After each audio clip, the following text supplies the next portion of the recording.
We've got our hands on the brand new iPhone Air. Let's tear it down and see what's inside.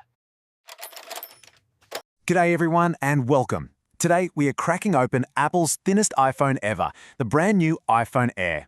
It's an absolute marvel of engineering, no doubt about it. But the big question is, what happens when you push design this far? What does it mean for durability, and can we actually fix it? Let's find out. Look, especially for us here in Sydney, our phones are basically our lifelines, right? We're using them for everything. Navigating the CBD, tapping on its central, ordering a flat white. So when a phone this incredibly thin shows up, we've got to ask, can it actually survive the daily grind of city life? And, more importantly, if it does break, who can you trust to fix it properly? Yeah, that's what we've always thought in the repair world.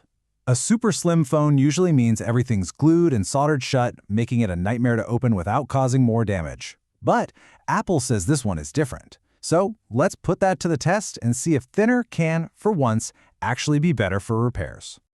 Okay, to really get your head around just how thin 5.6 millimeters is, just look at this. It's literally the same thickness as a single Oreo wafer, or 3 toothpicks stacked together. I mean, that is an incredible piece of engineering. But it also immediately makes you wonder, what did they have to leave out to get it that thin? All right, so here's our game plan. First, we'll look at the compromises Apple had to make. Then we'll dive inside and find some genuinely repair-friendly surprises. After that, we'll expose the hidden traps that could catch a technician out, see how tough the frame is, and then wrap it all up with a final score. So, to make a phone this impossibly slim, something's got to give. Let's take a look at what Apple actually had to remove or scale back to shave off those precious millimeters. And the list of cuts is, well, it's pretty significant. First off, the physical SIM tray is completely gone. It's eSIM only now. There's no bottom speaker either. The earpiece has to do all the heavy lifting for sound. It also charges slower than the Pro models, has fewer cameras, and, this is a big one, it has a noticeably smaller battery. All of these choices were made in that relentless pursuit of thinness. Okay, but despite all those sacrifices on the outside, once you get inside, things get surprisingly good from a repair point of view. And I mean really good. And this right here is the headline. iFixit confirmed that Apple kept its dual entry system. Now, what does that mean? It means we technicians can open the phone from the back to replace the battery, or we can open it from the front to replace the screen. This is a massive win because it means you don't have to risk damaging that beautiful, expensive screen just to do a simple battery swap. And as you can see, the process for a trained professional is remarkably straightforward. You just heat up the adhesive around the edge, carefully pry the back glass off, and disconnect one little cable for the wireless charger.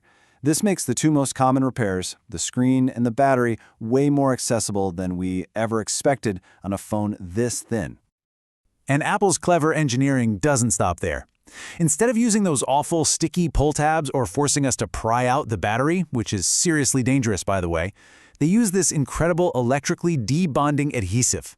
You apply a little bit of voltage, the glue just lets go, and the battery lifts right out. It's a brilliant, elegant solution that makes battery swaps so much safer.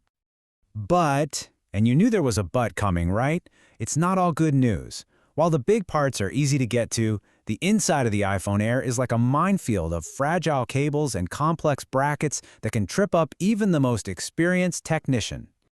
The first and maybe the biggest landmine is this tiny, almost invisible little cable connected to the Taptic engine. That's Apple's fancy name for the vibration motor. And its placement is just a terrible idea. This quote from Teardown expert Hugh Jeffries really says it all. The cable is placed in such a way that if you move another cable out of the way, even slightly, it can slice right through it. For him to say this is the first iPhone he's ever damaged during a teardown, wow, that tells you just how delicate this design really is. And then there's this. For us in the workshop, this is just a headache. You need a whole collection of specialized screwdrivers just to get into this one phone. Penelope for the outside, then Phillips, tri-wing, and standoff screws all over the inside. It's a level of complexity that just feels unnecessary, and it definitely slows down any repair. So we know the inside is delicate, but what about the outside? With a phone this thin, the first thing everyone wanted to know was, is it going to bend in half? Well, Zach from Jerry Rig Everything, who is famous for his brutal durability tests, put the iPhone Air's titanium frame to the ultimate test to see just how much pressure it could take. And honestly, the results were absolutely shocking.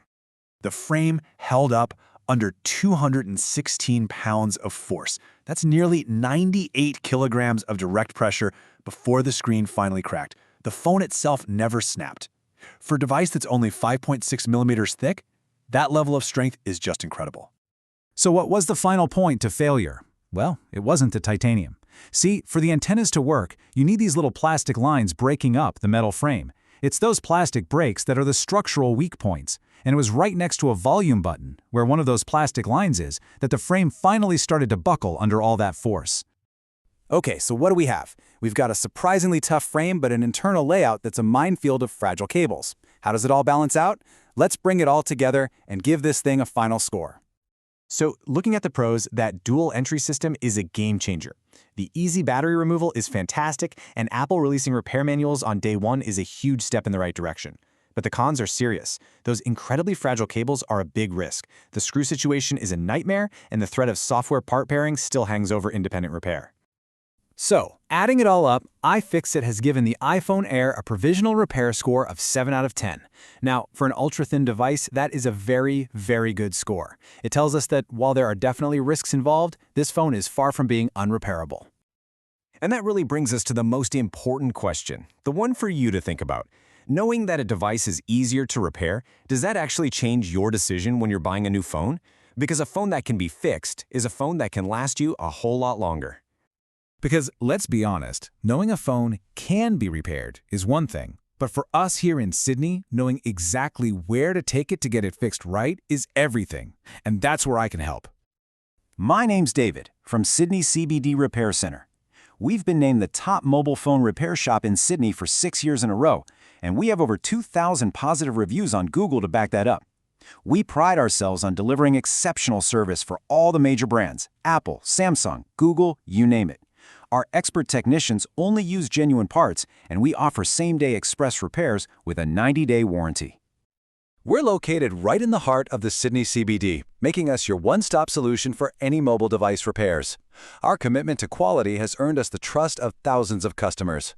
Whether you've got a cracked screen, a dying battery, or even water damage, we handle it all with professional care and expertise. So walk in today and see why we're Sydney's #1 choice. At Sydney CBD Repair Center, it's where quality meets reliability. Thanks for watching. If you have mobile phones issue, you can walk in. We're open Monday to Friday, 10 a.m., 6 p.m., and Saturday, 10 a.m., 2 p.m. Your daily superhero, Mr. Repairman, David, is here. Call 8011-4119 now.